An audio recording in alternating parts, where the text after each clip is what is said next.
शुरुआत मेरठ से हुई। पहले लव मैरिज का मामला था और पति देव साहब ड्रम में पाए जाते हैं। हनीमून मनाने अरेंज मैरिज पे जाते हैं मेघालय और वहाँ पे भी कत्ल कर दिया जाता है। उसमें भी आरोपी पत्नी निकलती है। तो आखिर इसके पीछे बड़ी वजह क्या है? न जाने कितने लोगों के मन की बात आपने पूछ ली। वो लड़की प्लान कर रही है मारने का और अपनी मदर इन लॉ से कह रही कि मैं तो एकादशी का व्रत हूँ, माँ जी मैंने कुछ खाया नहीं है, मेरे पैरों में दर्द हो रहा है, फल भी नहीं खा रही हूँ, निर्जला व्रत हूँ। ये अभी आने वाले 5-6 वर्षों तक इस तरह की घटनाएं होती रहेंगी, इसको रोका नहीं जा सकता। हमारे यहाँ स्त्री शताब्दियों से दमित रही है। जो लिव इन में रहा वो फ्रिज में पाया गया, जिसने लव मैरिज किया वो ड्रम में पाया गया और जो अरेंज मैरिज किया वो पहाड़ों पे पाया गया। किसी व्यक्ति की कुंडली में क्या उसकी पत्नी ही उसके मृत्यु का कारण बनेगी, इसकी व्याख्या, इसकी भविष्यवाणी बिल्कुल संभव। कैसे? This video is sponsored by Ram Ram Group of Companies, co-sponsored by Nature House and Bhaiya Ji Silver Coated Ilaichi. एक बार फिर आप सभी का स्वागत है बतकही चौक पे। बतकही चौक पे आज बतौर मेहमान हमारे साथ फिर से डॉक्टर मधुसूदन उपाध्याय जी हैं। आज बतकही होगी एक ऐसे मुद्दे पे जो आज ऐसा लग रहा है कि बहुत आम हो गया है, लेकिन वो आम है या फिर उसके पीछे कोई बड़ी वजह है, उसको जानते हैं। शुरुआत मेरठ से हुई। पहले लव मैरिज का मामला था और पति देव साहब ड्रम में पाए जाते हैं। उसके बाद हनीमून मनाने अरेंज मैरिज पे जाते हैं मेघालय और वहाँ पे भी कत्ल कर दिया जाता है। उसमें भी आरोपी पत्नी निकलती हैं। ऐसे तमाम कई मामले इन दिनों देखने को मिल रहे हैं। तो आखिर इसके पीछे बड़ी वजह क्या है? बहुत बहुत सुंदर प्रश्न है ये, और न जाने कितने लोगों के मन की बात आपने पूछ ली कि कहीं ऐसा तो नहीं कि इसके लिए कोई ग्रह गोचर ही जिम्मेदार हो कि अचानक से इस तरह की घटनाओं में कई गुना इजाफा हो जाना। और बिल्कुल ठीक बात है, उस दृष्टि से सोचना भी चाहिए।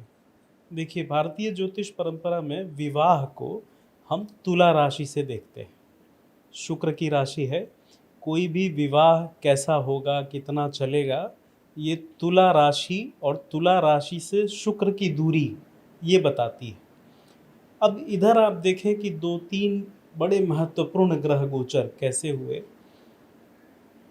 राहु जब मीन राशि में आए हैं, उसके बाद से इस तरह की घटनाओं में अप्रत्याशित वृद्धि देखी गई। अब राहु जो है, जब वो मीन राशि में गोचर कर रहे थे तो वो तुला राशि से छठवें था। ठीक है। और जो छठा भाव है वो रोग, ऋण, शत्रु का भाव होता है। सप्तम भाव ऐसे तो मारक भाव कहा जाता है ज्योतिष में, परंतु आप यह देखें कि रोग, ऋण, शत्रु छठा भाव और रंध्र भाव, मृत्यु का जो भाव है, इन दोनों के बीच में पत्नी खड़ी होती है। सप्तम भाव खड़ा होता है। अब जिन लोगों के ये सप्तम भाव सप्तमेश अच्छे होते हैं, उनके जीवन में रोग, शत्रु, कर्जा, मृत्यु दूर रहता है।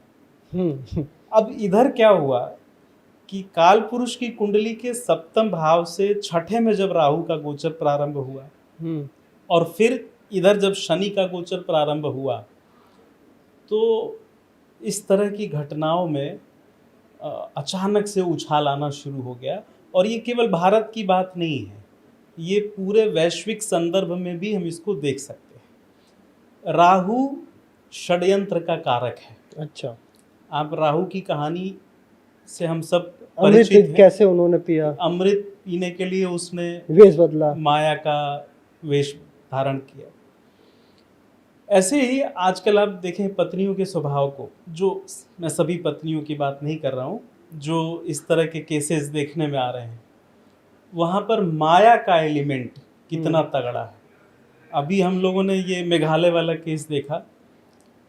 वो लड़की प्लान कर रही है मारने का, लाइव लोकेशन भेज रही है। लाइव, अब पूरा षड्यंत्र सामने आ चुका है और अपनी मदर इन लॉ से कह रही कि मैं तो एकादशी का व्रत हूँ, माँ जी मैंने कुछ खाया नहीं है, मेरे पैरों में दर्द हो रहा है, फल भी नहीं खा रही हूँ, निर्जला व्रत हूँ। ये माया है और ये राहु है। मुझसे कल किसी ने पूछा था कि ये कब तक चलेगा, और मैंने उनसे कहा कि ये अभी आने वाले 5-6 वर्षों तक इस तरह की घटनाएं होती रहेंगी, इसको रोका नहीं जा सकता। कहीं मेरठ होगा, कहीं मेघालय होगा, ये होता रहेगा। हम्म। व्यवहारिक स्तर पर इसके कुछ अन्य कारण भी हैं, हालांकि उनके भी लक्षण सूत्र वो ज्योतिष में हैं, वो पकड़े जा सकते हैं। हमारे यहाँ स्त्री शताब्दियों से दमित रही है, यह स्वीकार करने में मुझे कोई परेशानी नहीं है। परेशानी नहीं, आपत्ति नहीं। शास्त्र कुछ और कहते हैं। शास्त्र स्त्री को देवी मानता है। समाज जिसके जीवन में शास्त्र साधारणतया लड़ने झगड़ने के वाद विवाद के स्तर पर ही शास्त्र आता है, आचरण में शास्त्र गायब है। तो अब वो स्त्री को जब बांधना होता है तो कहता है कि तुम तो देवी हो, तुम तो ये हो, लेकिन उसको वह स्वरूप दैनंदिन जीवन में दिखाई नहीं देता। स्त्री का दमन हुआ और वह स्त्री का जो मन है अब एक नए विस्फोट की तरफ जा रहा है। उसके पीछे एक कारण ये भी है कि बेजा स्वतंत्रता भी दी जा रही है। नहीं, अभी एक बात हुआ कि स्वतंत्रता पे बात है। जो लिव इन में रहा वो फ्रिज में पाया गया, जिसने लव मैरिज किया वो ड्रम में पाया गया, और जो अरेंज मैरिज किया वो पहाड़ों पे पाया गया। तो अगर ऐसे व्यक्ति, मतलब आपने कहा कि ये सब राहु का गोचर है, लेकिन अगर जैसे मेरे को अपनी कुंडली जाननी है, मुझे भी भाई शादीशुदा आदमी अगर जानना है कि क्या मेरी भी कुंडली जो है सप्तम भाव, अगर सप्तम भाव मुझे देखना हो तो मैं क्या देखूं, अपने ज्योतिष से क्या पूछूं कि भाई मेरी कुंडली देखिए और पता कीजिए कि किस भाव में क्या है।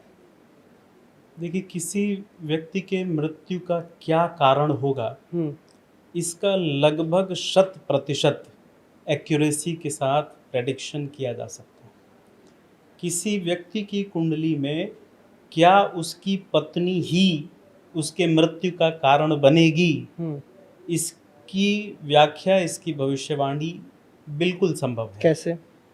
वही सप्तम भाव, सप्तमेश की उपस्थिति, नवांश कुंडली, इन सब के अध्ययन से मारक भाव मार्केश के साथ कैसा संबंध है, इसके अध्ययन से, इसके विश्लेषण से ये बात जानी जा सकती। कोई भी सक्षम ज्योतिषी बता सकता है। आपने देखा होगा कि अभी इंदौर के एक ज्योतिषी का वो वायरल हुआ कि मैंने राजा रघुवंशी का पहले ही कहा था कि आपकी पत्नी आपकी मृत्यु का कारण बन सकती है, आपको मंगल के उपाय ऐसे ऐसे करने चाहिए। वो इस समय इंटरनेट पे बड़ा वायरल है।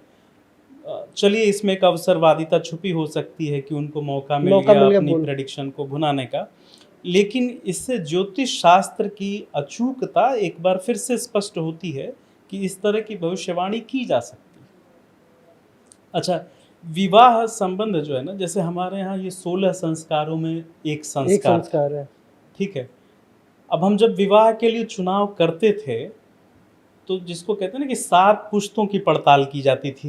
इनकी दादी किस गांव से आई थी, इनकी नानी किस गांव की थी, है ना, इनके दादा क्या करते थे। ऐसा तो ना हो जहाँ हमने पाँव पूजा है वहां से बेटी लेते, बहू लेते हैं, ये सब पड़ताल होती थी। सारी नाड़ी दोष, मंगल दोष, कुंडली विश्लेषण, ग्रह मैत्री। अच्छा, एक चीज की तरफ मैं संकेत करना चाहता हूँ, इसमें ज्योतिष का बहुत बड़ा इन्वॉल्वमेंट है। हमारे यहाँ विवाह के तुरंत बाद एक लोकाचार था कि सास और ननद कहती थी कि 1.25 महीने कहीं नहीं जाना है, मांग बहोरा जाएगा। ठीक है, वो मांग बहोरने में जो सिंदूर इस्तेमाल होता है वो मंगल का प्रतिनिधित्व करता है। अब 1.25 महीने जब मांग बहोरा जाएगा, 1.25 महीने वो नया आया हुआ पारिवारिक का जो सदस्य है वो कहीं बाहर नहीं जा रहा है, तो उस घर के वातावरण, घर के लोगों की रुचि अरुचि, उनका मन, उनका अमन, उसमें वो थोड़ा सा कनेक्ट हो जाता है। और आज शादी हुई, कल आप चले गए हनीमून मनाने। ठीक है, एक तो यह हनीमून, यह पूरी तरह से विदेशी वितंडा है। हमारे यहाँ कोक शास्त्र, काम शास्त्र की इतनी पुस्तकें हैं, कहीं हनीमून का जिक्र नहीं। आप हनीमून मनाने का उद्देश्य क्या है कि आप एक दूसरे के साथ थोड़ा सा अडॉप्ट कर जाएं, समझ जाएं एक दूसरे को। तो इसके लिए दूसरे के घर की क्या आवश्यकता है, हम्म, इसके लिए किराए के होटल या किराए के डेस्टिनेशन की क्या आवश्यकता है। आप घूमिए, आप पूरी दुनिया घूमिए, ईश्वर करें आप इतने सक्षम हो, आप दुनिया के सारे देश घूम डालें, लेकिन थोड़ा सा समय लेकर के जाइए ना, 1-2 साल बीत जाए तब जाइए। यह मैं इसलिए भी कह रहा हूँ, जो मैंने ज्योतिष के संकेत की बात की। विवाह कब होता है?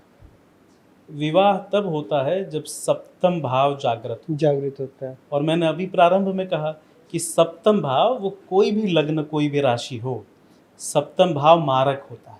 हम्म, तो आप ऐसे समय में एडवेंचर क्यों करने जा रहे हैं जब आपका मारक भाव जागृत है? ओके। आपको तो इस पीरियड मतलब को कम शब्दों में समझा जाए कि जब सप्तम भाव जागृत होता है तो शादी होती है, और वही भाव मारक का है, यानी शादी के समय आपको सचेत रहने की बहुत संभावना है। आपको एक लोकाचार की तरफ संकेत करें।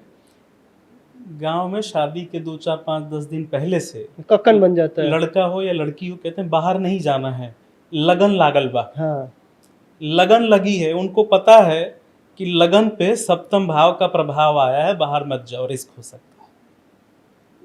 तो ये 1.25 महीने बीत जाने दो, 1.25 महीने में सूर्य चंद्रमा के ठीक ठीक परिवर्तन हो जाएंगे। वह सप्तम की जो मारकता है वह कम हो जाएगी, फिर जाओ ना, देश दुनिया घूमो आप।